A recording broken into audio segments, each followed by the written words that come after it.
So if you saw my live or my thumbnail yesterday, you know that I was doing a live unboxing and review of a new fragrance that was released by Coach Open Road. So again, I did my first impressions on the live yesterday. You can check out the first impression. I did timestamp it on the live. But in this video, I did wear it now twice, so I can give you the performance. I'm going to give you exactly what I pulled from the fragrance, the performance, note breakdown, all of that stuff. So without further ado, let's get it.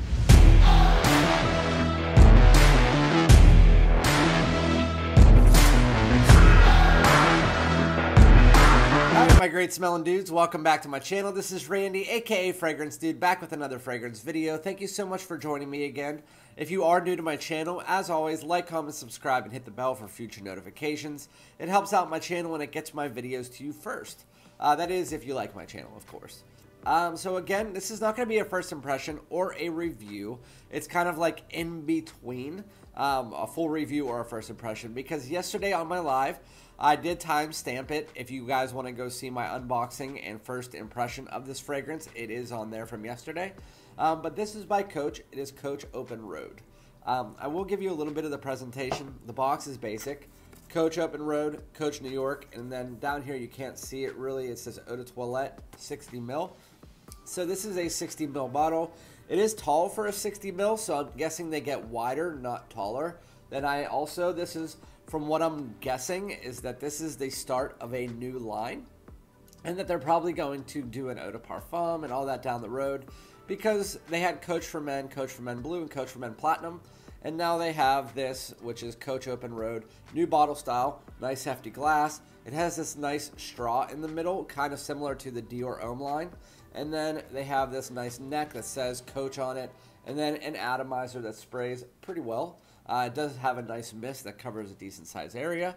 And outside of that, it says a couple things on the side, two fluid ounces, all that good stuff.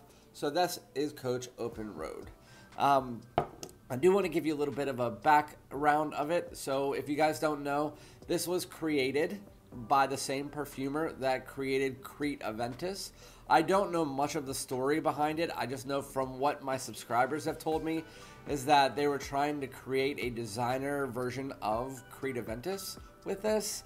I don't know if that's true based on smelling it. It could be. I don't know. But again, with that said, they told me that, and a lot of people were comparing this to Mont Blanc Explorer, Aventus, that stuff. I'll tell you what I get though.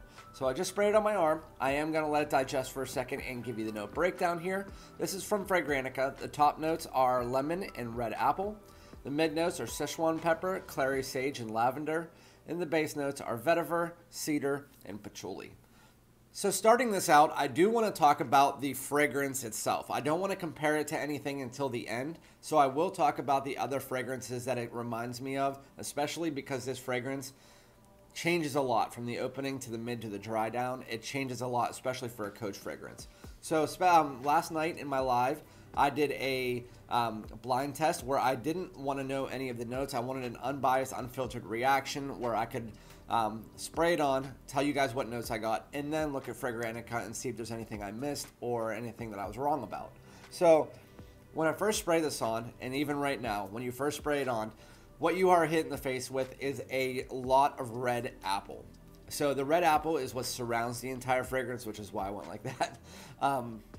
It is the main part of the fragrance, especially in the first 5 to 7 minutes.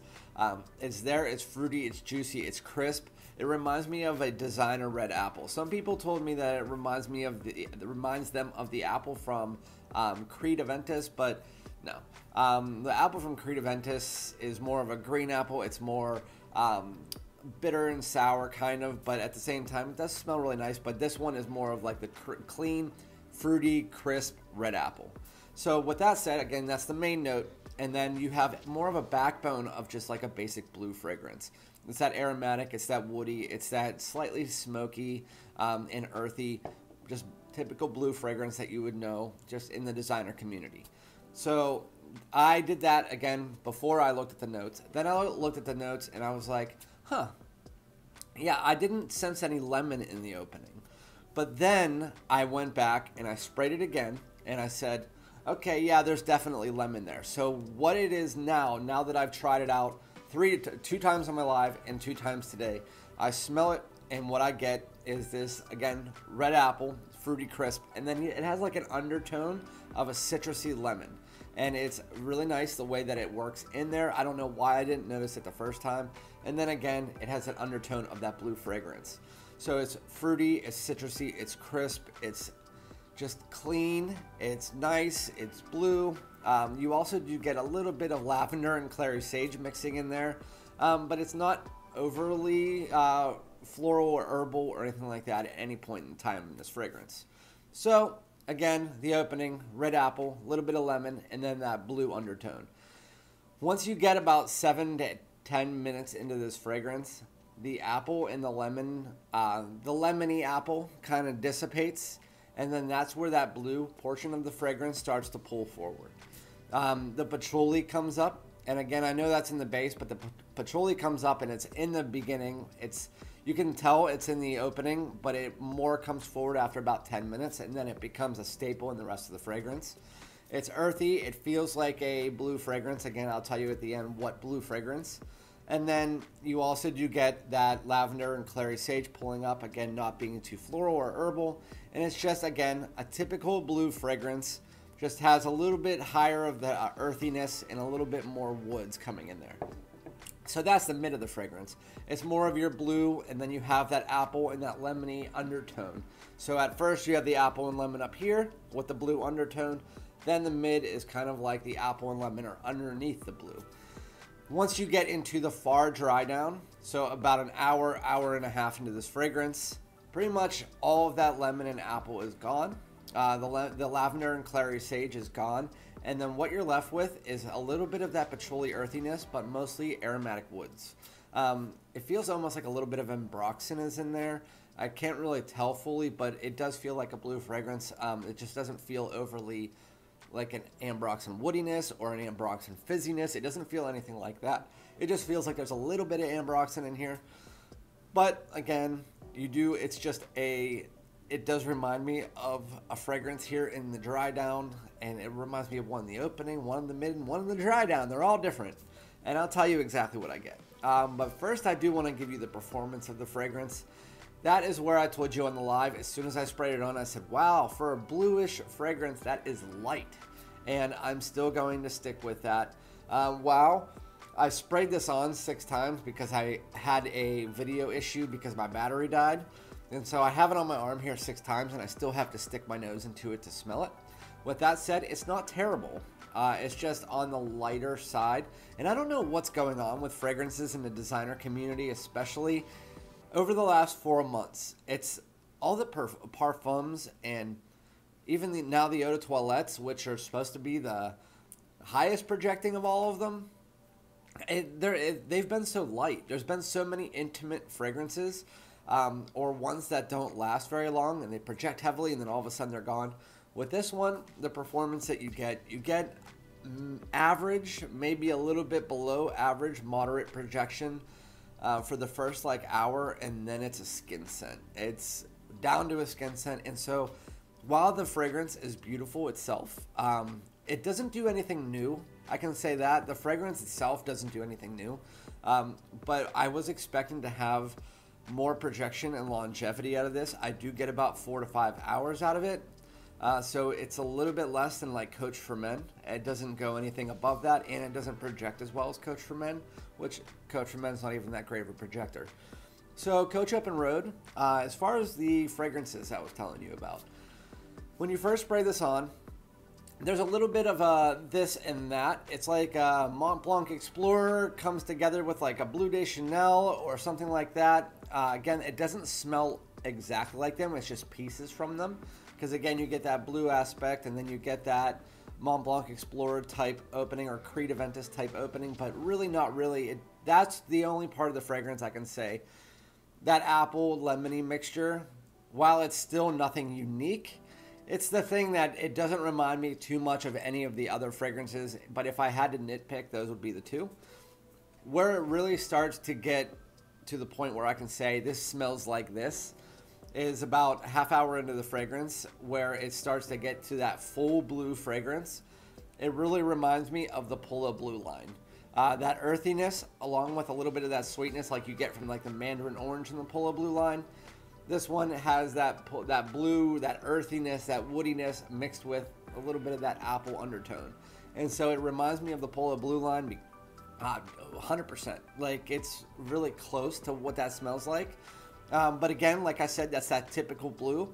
And if you had to pick a line out there that you would say, that's a typical blue line, that is Polo Blue. Just like the Polo Green and Polo Red, they're all typical to that type of thing. And Polo Blue is that typical blue fragrance, which is what you get here.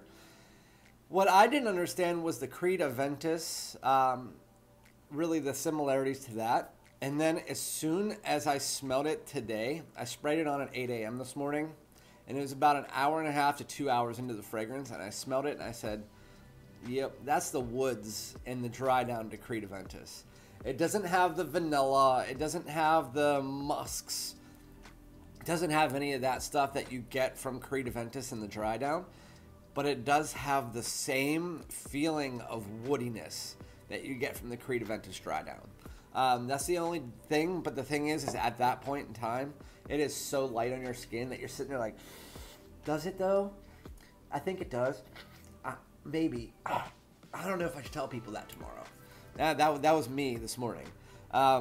So anyway, if I needed to summarize this fragrance, Coach for Men, it smells really great. It does smell really nice. If you're looking for a typical blue fragrance that is easy to wear, it's easy to pull off, people like it, you're not going to get somebody who hates it. If for the most part, you're just going to have people say, that smells good, if they can smell it. Because you're going to be spraying this and then leaving the house, going outside, and then meeting up with somebody or going to work. This is an office-safe fragrance. It's more of a versatile fragrance you can wear all year round, day or night, but it does lean more day because it has that earthiness and that blue factor into it. It's very versatile. I would just say anytime, anywhere. But with all the other fragrances that are out there that project longer, that project better and last longer, I don't know about this fragrance, but what I said in my live last night is, if this is the start of a line and they bring out an Eau de Parfum, a Parfum, all that stuff, you're going to look back on this and say that was hell of a release. But if they don't, and this is kind of just like a singular release, then it's a terrible release, to be honest with you, because it smells great, but it projects terribly and they didn't do anything with it. But it's kind of like YSL Eau de Toilette. Compared to the rest of the line, doesn't project, doesn't have the longevity, but now that we look back on it, it's the thing that created the beast of the line that is YSL. So with this fragrance, I'm hoping that's what they're doing. I'm not 100% thrilled with it. I love the smell of it, but the projection leaves a lot to be desired. So that is Coach Open Road. Really nice release. Will I be wearing it all the time? Probably not, because I would prefer it. It might be a good layering fragrance. I'll have to figure that out and come back to you guys as well. But it's a good release, not a great release. If there was a good longevity there, I would say it was a great release, but I'd have to rate it a 7.5 just because of the fact that it doesn't have that performance. But let me know if you guys have tried this in the comments. It's really probably hard for you guys to try it right now, but if not, like, comment, subscribe, and I'll be back with another video. Again, full review in about a week or so. All right, thanks a lot, guys. Peace.